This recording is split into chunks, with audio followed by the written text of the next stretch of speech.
Well, it's that time once again for me to react to more Nostalgia Critic content. And yep, you read the title.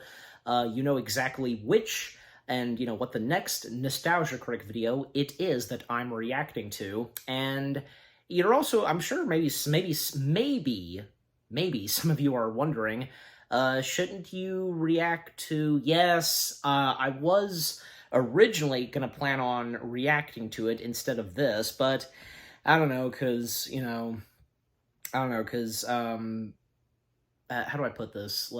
That's not to say I'm gonna not react to his review of the film itself. I mean, probably sometime later this month I will. It's just right now, because, I'm just gonna go with a short Nostalgia Critic video, and because of time, and I've got other video content to make and such. So, I'm just saying, I'm sure some of you have had those situations, and, sometimes when it comes to reaction videos, so, But yeah, maybe sometime later this month I will do my reaction to his review of the movie itself. But yeah, and seeing as how, as of this upload, not long ago, I did a review on this one film starring Jim Carrey, along with one of my good friends, Elijah Goring, if you want to go check that out. Yeah, because it's only fitting enough that, and because the movie, it is celebrating its anniversary, Obviously, I would react to something Nostalgia Critic where he covers and talks about something of The Mask. Yeah, so now I say the name. So yeah, the Nostalgia Critic video that I'm reacting to that has to do something with The Mask, which being, was The Mask supposed to be gory? Yeah, because, yeah, and here's another thing. A couple of minutes ago, before I started doing my reaction, recording this, I was thinking, and this is after I decided to, officially react to this. Like, you know what? Yeah, because I like to, do research, know about the fun facts and history of movies, and movies that are movie adaptations of books, and most notably comic books. And in this case, The Mask, the movie The Mask, that is a movie adaptation of a comic book, which being The Mask, coming from the Dark Horse comics. And I've mentioned this before, Dark Horse comics is also the home of Mystery Men, and most notably, Hellboy. Yep. So, and The Mask being one of them. So, yeah, so from what I can tell, because, yeah, seems as though, because the Mask comics were gory and such, and when the movie happened in '94, because, they obviously toned down and did not do anything like what was in the comics, the gory stuff and such. Now imagine if there was another Mask movie today. Maybe they would. It's just like, say, the Mask's, other, family member in the Dark Horse comics, Hellboy. When the first two Hellboy movies happened, done by Guillermo del Toro, yeah, of course they took inspiration and they took some stuff from the comics, but not fully, But when the 2019 Hellboy film happened, that's when they really drew and some stuff and such from the comics. I'm sure you know exactly what I'm talking about. So, yeah.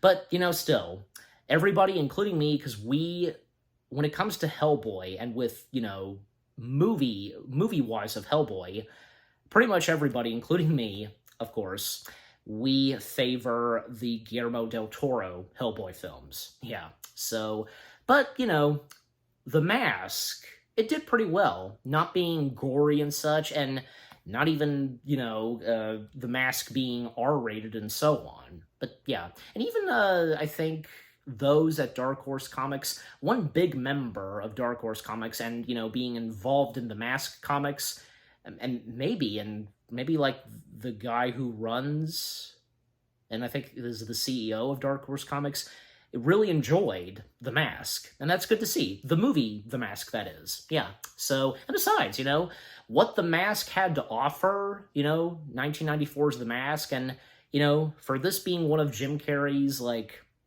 top gem movies that he's done in his acting career, and, because this being a 90s comedy classic, yeah, so So, knowing the history of the comics of The Mask and probably, a little bit different than what it was like in the movie and such, and what the Nostalgia Critic is going to talk about. So, with that being said, and without further ado, let's begin the video. And yeah, this being only 13 minutes, and again, like I said, because, for this week, I'm probably just gonna, react to, Nostalgia Critic videos that are short and such. Again, like I said, other video content that I'm gonna be doing and such, but, you get my point.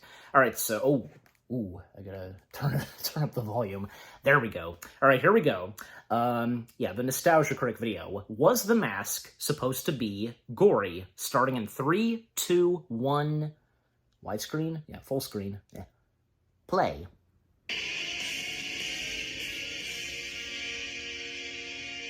Hello, I'm the Nostalgia Critic guy. Remember it so you don't have to. A lot of us are familiar with the hit film The Mask.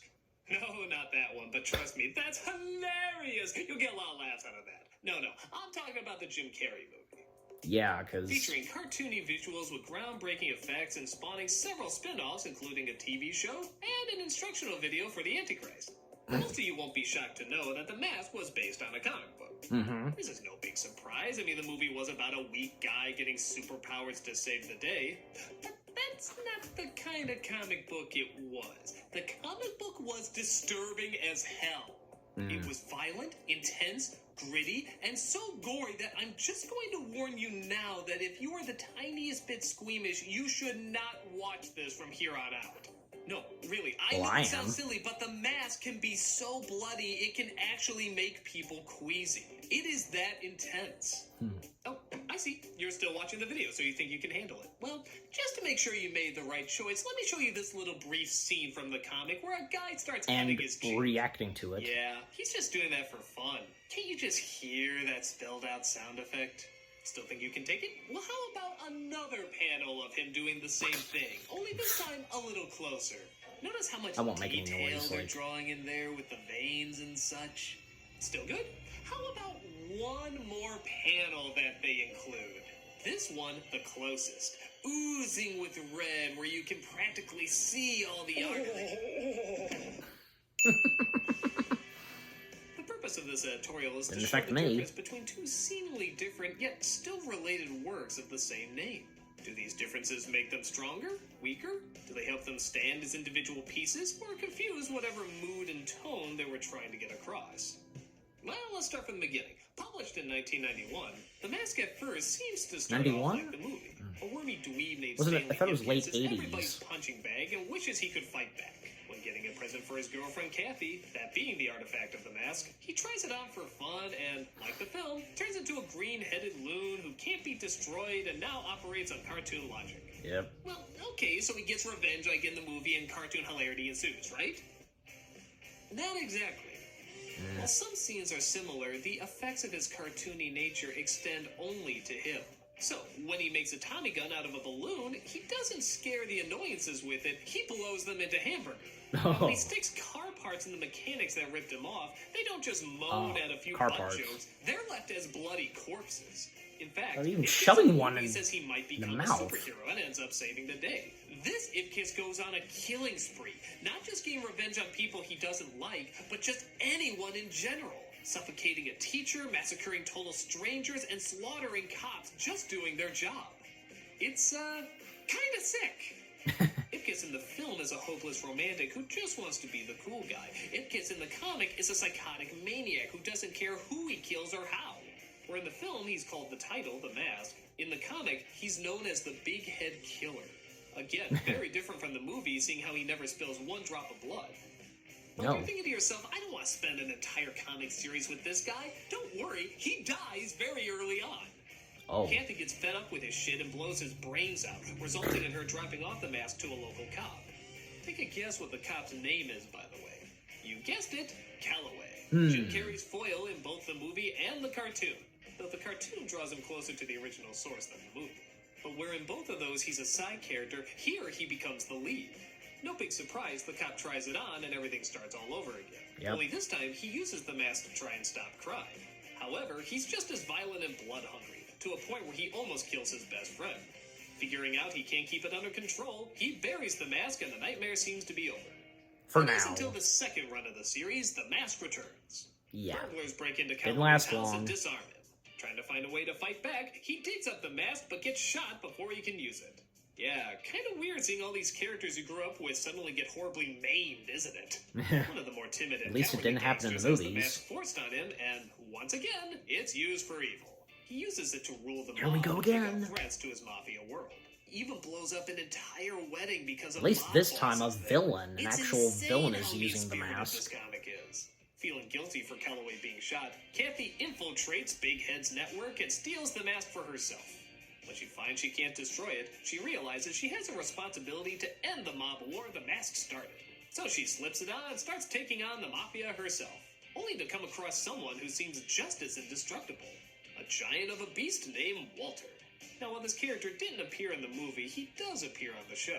He was a mammoth of muscle and strength whose entire life is violence. Whenever he wants to entertain himself, he'll do something as messed up as punch nails into his hand, forming a happy face. Or, as shown before, just cut himself for laughs. He's about as intimidating and as uncomfortable a character you can get. Working for the mob, though, he doesn't care if he hurts himself. The Big Head Killer, presumably because they both seem indestructible. So, while all the other mob members try to run for their lives, Walter stays behind and won't stop until one of them is dead. This goes on for hours until Kathy decides she can't control it anymore and knows whoever has it is just gonna kill everybody eventually anyway. So she decides she doesn't give a shit and hands it over to Walter, who intriguingly has no interest in it. She's even kind of pissed off. Why wouldn't he want it? It doesn't seem to make any sense. It's his. But before that It's can his be big answered, chance. Calloway wakes up from the hospital and drives a car into Walter, losing both him and the mask. Things seem to settle down until the third revival, The Mask Strikes Back. Now, this series is especially interesting because it was written after the success of the movie, and it clearly shows. A group of teens come across the mask and use it not to murder, but just to do teen stuff. Become a rock star, go on a party spree, and even become a superhero. The violence is replaced with more wacky visuals that fit more in the Jim Carrey movie than it did in the comic series. Even when blowing up a bomb in a police station, the cops are just covered in black soot. That kind of thing would never happen in the first series. But it does allow for some really fun and inventive artwork, and they do still sneak in some grisly images, as Walter nurses himself back to health and is looking again for whoever has the mask.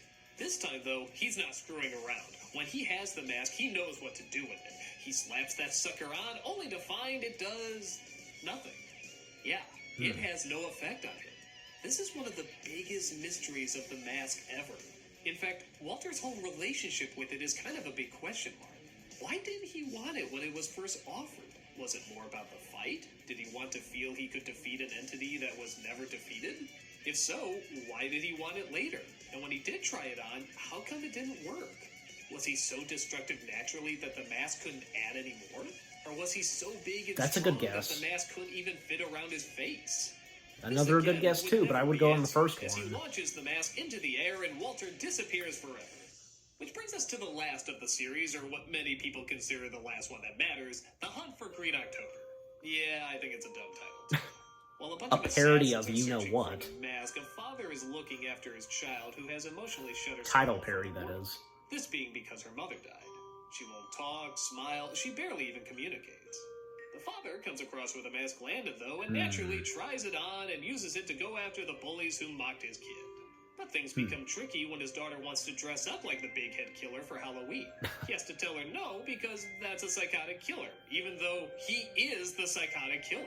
Yeah. That doesn't stop her from trying anyway, as she's booted from the school dance and made fun of once again. This is easily the most depressing part of the series because a lot of it does. Oh, that's not the around this actual kid's mask pain. that she wears. But it does add a twist when she Yeah, comes she- across the okay. mask herself. Now she puts on and the for actual the first one. time ever, a child is now the Big Head Killer. The climax centers around a battle between the assassin group, Calloway, once again looking for the mask, and our father and daughter duo trying to get out of it. It certainly had more violence and gore than the last series, but the artwork was starting to get a little too busy and maybe a bit too rushed. But there was still something to the heavier moments that made it feel like it was worth getting through. After that, the mask mostly lived in spin-offs, trying to draw attention to more Dark Horse comics and looking more and more like the Jim Carrey version, less and less like the one that started off. There's even a series called The Mask and the Joker. Yeah, it gets pretty silly. But still, whenever somebody mentions the Mask, Has there comic, been one the of first the thing Mask anyone teaming up with usually Hellboy? thinks is that bloody, They're both Dark intense Horse. version, just for how shocking and uncomfortable it was. With a movie that's aimed more towards kids and more friendly humor, does it really make sense to have something so bloody and so mean-spirited out there? Kinda. At least, if it's any good. Remember how the Ninja Turtles started off really bloody and gory? There's some X-Men comics that get pretty violent and gritty. As long as it's done well, I don't really mind that they both have their own unique style. Alright, I'm not gonna act like this is Shakespeare or anything, but if you look at these comics the same way you do, say, a monster movie series, it's actually rather engaging. They are stories of revenge and giving into your inner demons, and because it switches from person to person, sometimes that can be good and sometimes that can be bad. Sometimes people have it on for just the right amount of time, others they have it on for too long and get lost to the madness. It's a story about becoming consumed by your bad side, how much is needed and how much goes too far.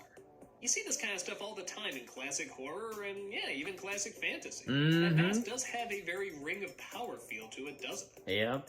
So you would think the film and Venom, cartoon would Spider-Man, be horrible that whole thing? representations of the original source material. Well, in the same way the 60s Batman is a bad representation. It's just kind of its own thing that uses the same characters and ideas, but for entirely different means. The film of And the there's Mask more to is the more of a 60s slightly adult Batman. cartoon, Tex Avery with real actors. I don't think the early 90s will have been ready for something this weird and violent yet, especially with a star like Jim Carrey at it. And even the cartoon, which does borrow some elements from the comic, is still mostly an anime version of the movie. But much like the 60s Batman, it's a fun segue to something different and more adult. It's like Jekyll and Hyde mixed with the Looney Tunes and the Punisher. It's disturbing, gory, and psychotic, but it's also gothic, creative, and holds your interest. So I say it's fine to enjoy both versions and what they have to Mickey offer, Mouse ears. even if they are very different things. Whether it's to hear somebody say smokin' or literally see somebody smoking, there's two different versions of the same story to entertain whatever strange mood you're in. I'm the Nostalgia Critic, I remember, so you don't have to. See you in the next one, Doug. It's Nostalgia Critic The Awesoming on DVD. Along with some of your favorite reviews and scenes, there's new material. No reason to, I guess, continue with... Yeah, actually, what is... No, Okay, no. And there's also a charity shout-out, so, yeah, okay. Alright, so... That was The Mask supposed to be gory? And, yeah, very interesting with what Doug, aka the Nostalgia Critic, had to say, and, talking about the history and, the comic books of the early comic books of The Mask and where it began, and at a certain point where it began in like the late 80s and early 90s, that era of The Mask in the comics came to an end. Yeah, and that sounds about right with what I'm saying. And it's very interesting because when you look at the comics and the movie itself, just how they're very different. Because The Mask, the movie, The Mask, does draw some inspiration and stuff from the comics, but not the violent stuff. Oh, yeah, because the movie doesn't do any violence and gore like what, the comics had done. But, taking some stuff like what Doug showed, because, what's taken from the comics of The Mask, like, making... balloon animals, or what he did to those two guys at the auto shop and such, with car parts, that. But nothing violent that happens in the movie and even The Mask himself, because being crazy and over the top and such, but with no, like, violence, like a bone in him being violent and so on, of course, like, in The Mask, there was at least, like, one or two, there were a few deaths, and yeah, there was some gun firing and such, but, nothing that bad and so on, nothing too extreme.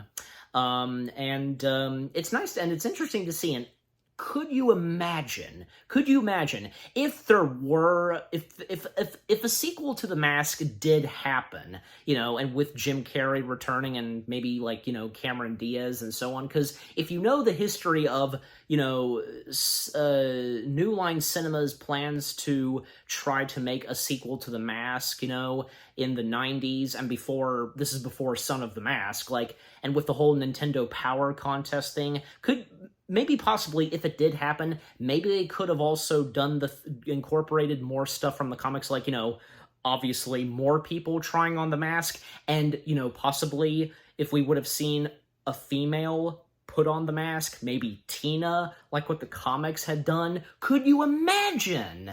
That would have been interesting. And one of the bad guys in the comics who did appear in the cartoon show, according to Doug, but not in live action, because we had only gotten 2 Mask films. Walter, because Walter being a very interesting character / villain in the Mask comics, and how at first he refuses to take and put on the mask, but when at one point later on in the comic series of the Mask, he was finally going to put on the mask. But yeah, and what Doug said, like, there are 2 good guesses that, he brought up. And the first one I have to agree with. And, for me, with what I'm about to say, because I think it's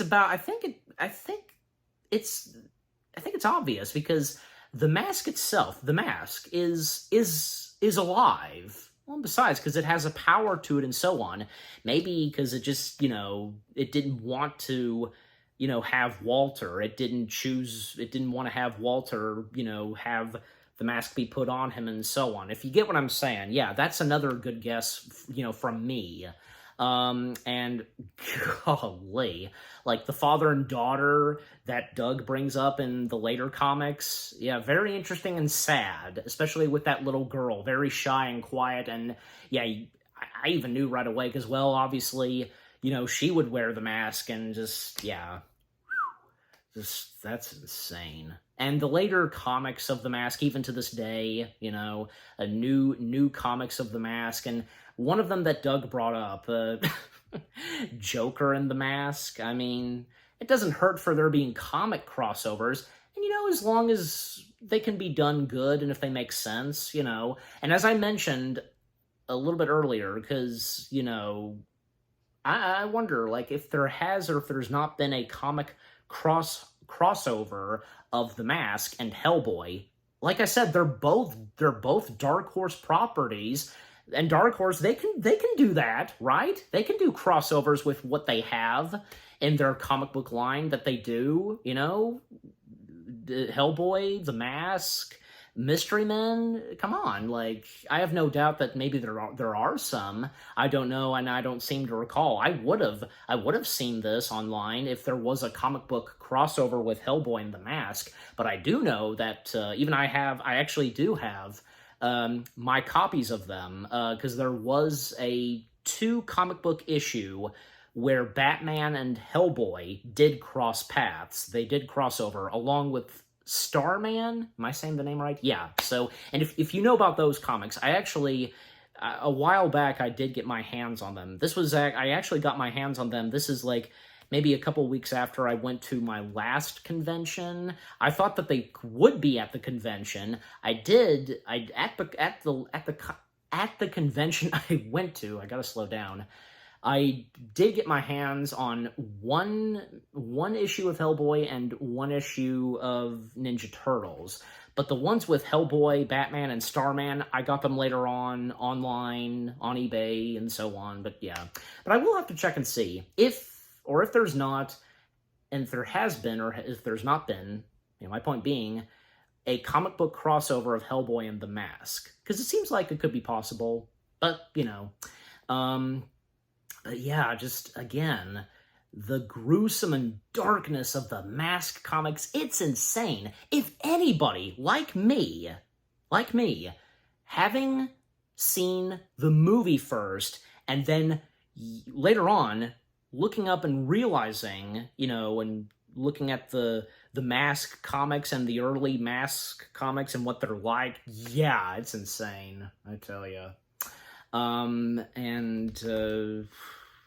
Yeah, because again, the movie itself, The Mask, because it did very well, for both kids and adults. And unfortunately, because when we did get another Mask movie, Son of the Mask, yeah, and poor Nostalgia Critic, because the torture he had to go through reviewing Son of the Mask, I'm sure you all know very well.